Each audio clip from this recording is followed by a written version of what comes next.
Hello दोस्तों, स्वागत है आपका अपने ही यूट्यूब चैनल किस्से कहानियों की ऑडियो लाइब्रेरी पर। अभी हम सुन रहे हैं मुंशी प्रेमचंद द्वारा रचित उपन्यास कायाकल्प का भाग 28। तो चलिए सुनते हैं आज का भाग। यौवन काल जीवन का स्वर्ग है।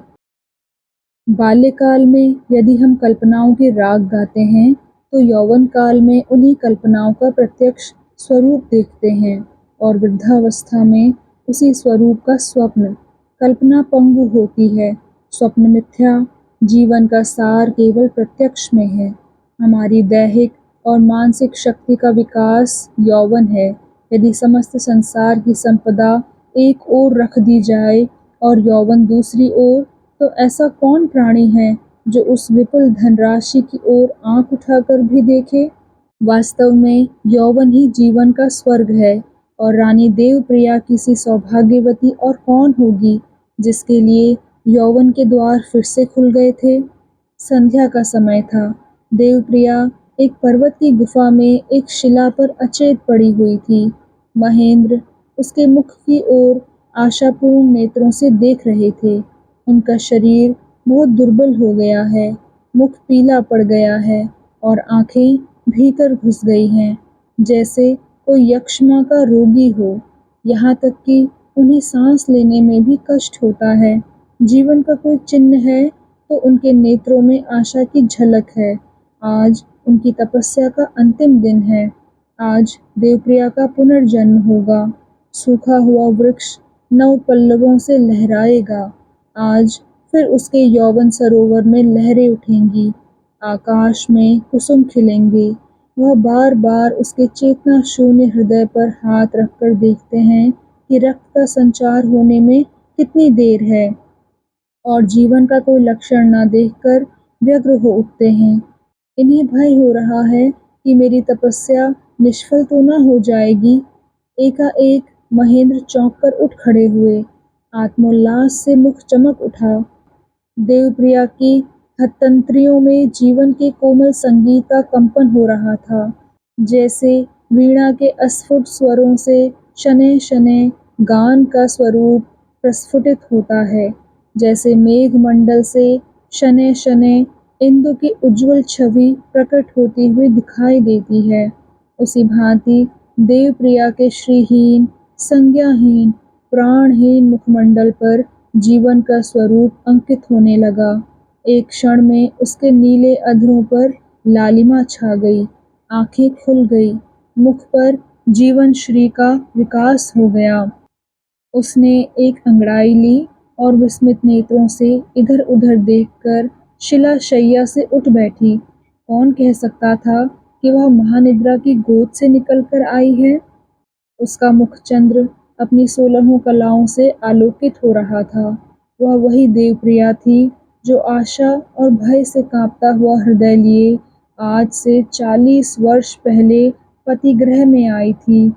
वही यौवन का माधुर्य था, वही नेत्रों को मुग्ध करने वाली छवि थी, वही सुधामय मुस्कान, वही सुकोमल गात। उसे अपने पोर-पोर में नए जीवन का अनुभव हो रहा था। लेकिन कायाकल्प हो जाने पर भी उसे अपने पूर्व जीवन की सारी बातें याद थी। वैधव्य काल की विलासिता भीषण रूप धारण करके उसके सामने खड़ी थी। एक क्षण तक लज्जा और ग्लानि के कारण वह कुछ बोल न सकी। अपने पति की इस प्रेममय तपस्या के सामने उसका विलासमय जीवन कितना घृणित, कितना लज्जास्पद था। महेंद्र ने मुस्कुराकर कहा, प्रिये, आज मेरा जीवन सफल हो गया। अभी एक क्षण पहले तुम्हारी दशा देखकर मैं अपने दुस्साहस पर पछता रहा था।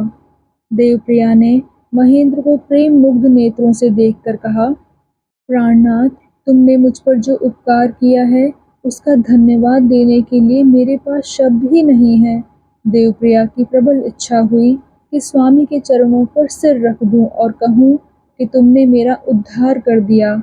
मुझे वह अलभ्य वस्तु प्रदान कर दी जो आज तक किसी ने ना पाई थी, जो सर्वदा से मानव कल्पना का स्वर्ण स्वप्न रही है, पर संकोच ने जबान बंद कर दी।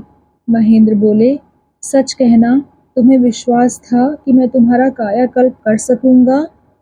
देवप्रिया बोली, यह तुम क्यों पूछते हो? मुझे तुम्हारे ऊपर विश्वास न होता तो आती ही क्यों? देवप्रिया को अपनी मुख छवि देखने की बड़ी तीव्र इच्छा हो रही थी। एक शीशे के टुकड़े के लिए इस समय वह क्या कुछ न दे डालती। सहसा महेंद्र फिर बोले, तुम्हें मालूम है इस क्रिया में कितने दिन लगे? देवप्रिया बोली, मैं क्या जानूं कि कितने दिन लगे? महेंद्र बोले, पूरे 3 साल। देवप्रिया बोली, 3 साल? 3 साल से तुम मेरे लिए तपस्या कर रहे हो? महेंद्र बोले, तीन क्या, अगर 30 साल भी ये तपस्या करनी पड़ती तो भी मैं ना घबराता। देवप्रिया ने सकुचाते हुए पूछा, ऐसा तो न होगा कि कुछ ही दिनों में यह 4 दिन की चटक चांदनी फिर अंधेरा पाक हो जाए? महेंद्र बोले, नहीं प्रिय, इसकी कोई शंका नहीं। देवप्रिया ने पूछा, और इस वक्त हम हैं कहाँ? महेंद्र ने जवाब दिया, एक पर्वत की गुफा में। मैंने अपने राज्याधिकार मंत्री को सौंप दिए और तुम्हें लेकर यहाँ चला आया। राज्य की चिंताओं में पड़कर मैं यह सिद्धि कभी न प्राप्त कर सकता था। तुम्हारे लिए मैं ऐसे ऐसे कई राज्य त्याग सकता हूँ। देवप्रिया को अब ऐसी वस्तु मिल गई थी जिसके सामने राज्य वैभव की कोई हस्ती न थी। वन्य जीवन की कल्पना उसे अत्यंत सुखद जान पड़ी। प्रेम का आनंद भोगने के लिए, स्वामी के प्रति अपनी भक्ति दिखाने के लिए यहाँ जितने मौके थे उतने राजभवन में कहाँ मिल सकते थे। उसे विलास की लेश मात्र भी आकांक्षा न थी। वह पति प्रेम का आनंद उठाना चाहती थी। प्रसन्न होकर बोली, यह तो मेरे मन की बात हुई। महेंद्र ने चकित होकर पूछा, मुझे खुश करने के लिए यह बात कह रही हो या दिल से? मुझे तो इस विषय में बड़ी शंका थी। देवप्रिया बोली, नहीं प्राणनाथ, दिल से कह रही हूँ। मेरे लिए जहाँ तुम हो वहीं सब कुछ है। महेंद्र ने मुस्कुराकर कहा, अभी तुमने इस जीवन के कष्टों का विचार नहीं किया। ज्येष्ठ वैशाख की लू और लपट, शीतकाल की हड्डियों में चुभने वाली हवा और वर्षा काल की मूसलाधार वृष्टि की कल्पना तुमने नहीं की। मुझे भय है, शायद तुम्हारा कोमल शरीर उन कष्टों को न सह सकेगा। देवप्रिया ने निशंक भाव से कहा, तुम्हारे साथ मैं सब कुछ आनंद से सह सकती हूँ। उसी वक्त देवप्रिया ने गुफा से बाहर निकलकर देखा तो चारों ओर अंधकार छाया हुआ था, लेकिन एक ही क्षण में उसे वहाँ की सब चीजें दिखाई देने लगी। अंधकार वही था, पर उसकी आंखें उसमें प्रवेश कर गई थी। सामने ऊंची पहाड़ियों की श्रेणियां अप्सराओं के विशाल भवनों की सी मालूम होती थी। दाहिनी ओर वृक्षों के समूह साधुओं की कुटियों के समान दिख पड़ते थे और बाईं ओर एक रत्न जटित नदी किसी चंचल पनिहारिन की भांति मीठे राग गाती इठलाती चली जाती थी। फिर उसे गुफा से नीचे उतरने का मार्ग साफ साफ दिखाई देने लगा। अंधकार वही था, पर उसमें कितना प्रकाश आ गया था। उसी क्षण देवप्रिया के मन में एक विचित्र शंका उत्पन्न हुई, मेरा यह निकृष्ट जीवन कहीं फिर तो सर्वनाश न कर देगा। तो दोस्तों, कैसा लगा आपको आज का भाग? कृपया कमेंट सेक्शन में आकर ज़रूर बताइएगा। और अगर आपने अभी तक इस चैनल को सब्सक्राइब नहीं किया है तो कृपया सब्सक्राइब भी ज़रूर कर दीजिएगा। मैं मिलती हूँ आपसे इसी कहानी के अगले भाग के साथ। तब तक के लिए धन्यवाद।